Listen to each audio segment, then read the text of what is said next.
Доброго времени, друзья! Сегодня Kia Optima, передние стойки, такая же проблема, стуки-бряки внутри стойки, как и на Camry 70-го кузова. Система похожая, но не совсем. Здесь уже стоит, по сути, ваговская система. Клапан сжатия донный от вага, от немца. Поршневая, сейчас, секунду, где у меня тут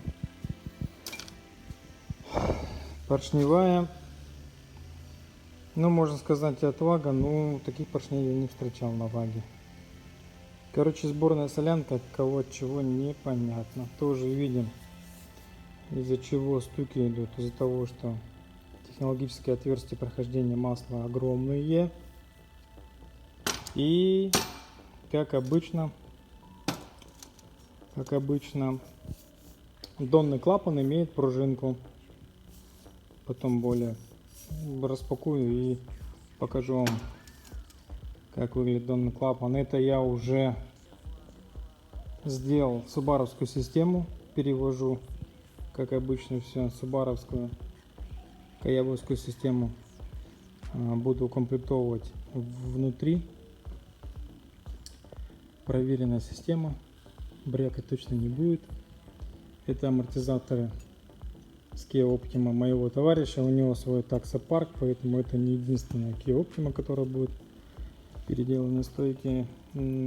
Проблема, если бы это все было бы хорошо, если бы проблема уходила после покупки новых амортизаторов, но это уже второй либо третий комплект стоек передних, стуки-бряки не уходят даже при покупке нового комплект.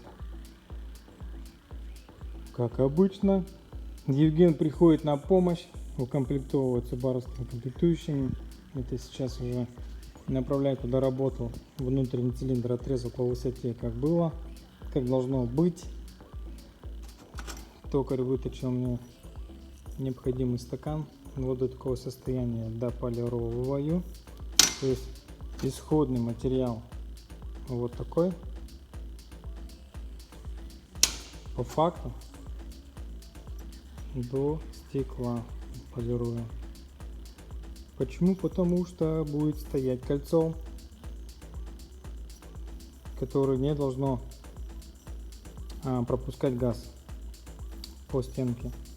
Если у нас шероховатость будет вот такая, то не сальник, губа сальника, да, то не кольцо уплотнительной резиновой не будет держать газовый упор. Поэтому это один из нюансов, никогда никому не рассказывал, на видео не снимал, как должно быть. Это один из 1000 нюансов, которые должны соблюдать вы при ремонте стоек.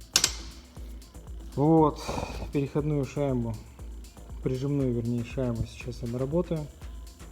Это у меня с запасом было, маленько не подходит, сейчас на токарном станке сделаю, чтобы заходило в горловину. Все углы фасочки сниму. Здесь отполирую всю поверхность, чтобы резиночка плотненько сидела также. И буду укомплектовывать. В общем, размеры все соблюдены. Вот, сейчас роняю. Ставлю сальник. Подрежу переходную шайбочку. Не переходную, а прижимную шайбочку. И буду сваривать вот эти вот горловины. Подготовил все, здесь наварил горловину, стакан заполировал, как обычно, это все понятно. Вот так вот имеет вид донный клапан родной стойки Kia Optima, Kia K5 и всей остальной марки машины. Вот так вот хлопает этот клапан. И за счет того, что вот эта пружинка возвращает, когда масло всасывает шток, пружинка, вернее, клапан открывается, шайбочка. когда идет обратно шток вниз, он захлапывает. Ну, как бы пружинами возвращает это все. И такие хлопки происходят. На субаровской системе, системе Каямы, такой пружинки нет. Соответственно, таких проблем со стуком нет. Вот такие дела. В общем, весь стук идет из донного клапана, и весь стук идет из, где у меня опять шток,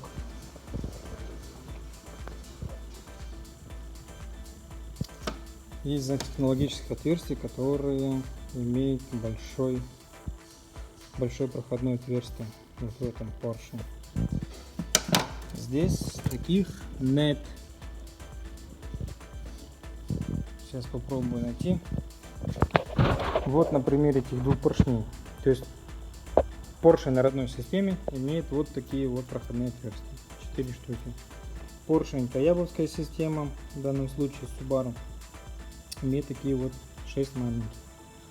Проходимость масла через эти 6 более равномерно проходит, здесь более грубо. То есть воздействие потока масла на вот эти вот шайбы очень огромное. Соответственно, при большом давлении масла через эти отверстия большие, у нас вот эти шайбы отгибаются сильно и потом захлапываются. Издают стуки, характерные для цокания. Такое мелкое щелканье металла, как будто стойки стабилизатора умерли. Но по факту это издают стуки именно вот эти вот шайбы. Вот. И донный клапан. Также имеем 6 больших, видим, да, 6 больших отверстий технологических, которые большим объемом масла проходит через эту шайбу, через эти отверстия, и тем самым отгибает шайбу. И возвратная пружина, когда у нас возвращает, происходит характерный щелчок. Здесь у нас 2, 4, 6, 8 маленьких дырок, масло проходит более плавно, соответственно, не издает никакие стуки. Такие дела. Что имеем? Собранные по жесткости как необходимо клапана донного, шайбы донного клапана, то есть донный клапан собранный так как это требуется, чтобы здесь клапан донный должен иметь жесткость больше, чем клапанная система на поршне. Почему? Потому что если у нас масло при опускании штока вниз будет пропускать масло недостаточно, то масло будет уходить через донный клапан. И когда шток у нас пойдет вверх, вот этот поршень имеет насос, ну типа как принцип работы насоса. Поршень должен за собой тащить масло. А из-за того, что он просто проталкивает масло через донный клапан, то соответственно он не будет в масляной ванне и он не будет тянуть за собой поток масла. Вот, и будет из этого хлопки характерные. Поэтому надо собрать клапанную систему так, чтобы у нас донный клапан меньше скидывал масло, чем клапанная система на поршне. То есть поршень через себя должен пропускать больше масла, чем донный клапан. И так вот будет правильно работать. Ну и соответственно, если у нас на возврат шток когда возвращается вверх, под поршнем, вот здесь в районе гайки, клапанная система должна собрана так, чтобы она меньше пропускала через себя масло, а больше пропускала вот эта вот верхняя шайба. Тогда поток масла будет идти плотно и провалов тоже не будет. Ну, как бы это все выглядит просто на моих видосах, но по факту это как бы требует немалого труда и опыта. И почему одна уже наварена и подготовлена все для сборки, а вторая еще не разобрана для того, чтобы заказчик заказал жесткость как в оригинале стойки, и еще для одного такого показательного видео. Далее смотрим. И вот теперь смотрим.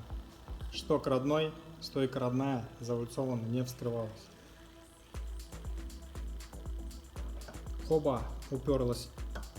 Вот это вот расстояние лишнее. То есть при максимальном сжатии, то есть залетаете в кочку, либо резко заезжаете, либо на скорости, на полицейской, что у вас происходит? У вас шток упирается в донный клапан, вот в этот, разбивает его, и просто вся система выходит из строя.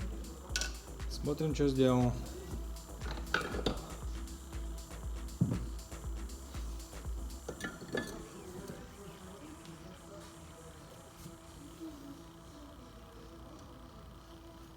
Хоба, красота, все заподлицо, максимальное сжатие, донный клапан будет целый, в данном случае вот такой. Огонь, конечно, огонь. И теперь смотрим. По высоте идеал, идеал. Выход штока одинаковый, одинаковый. Вот так вот. Единственное, что осталось доработать, то есть здесь я проточку сделал посадочную под опору, как и здесь. Резьбу сейчас дорежу и лишнее уберу. Шток 25 родной, шток 22 переделанный, плюс разборный корпус.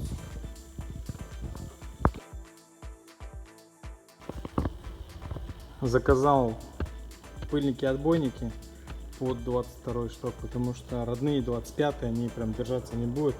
Отбойник будет сползать по штоку вместе с пыльником. Поэтому укомплектовал полностью.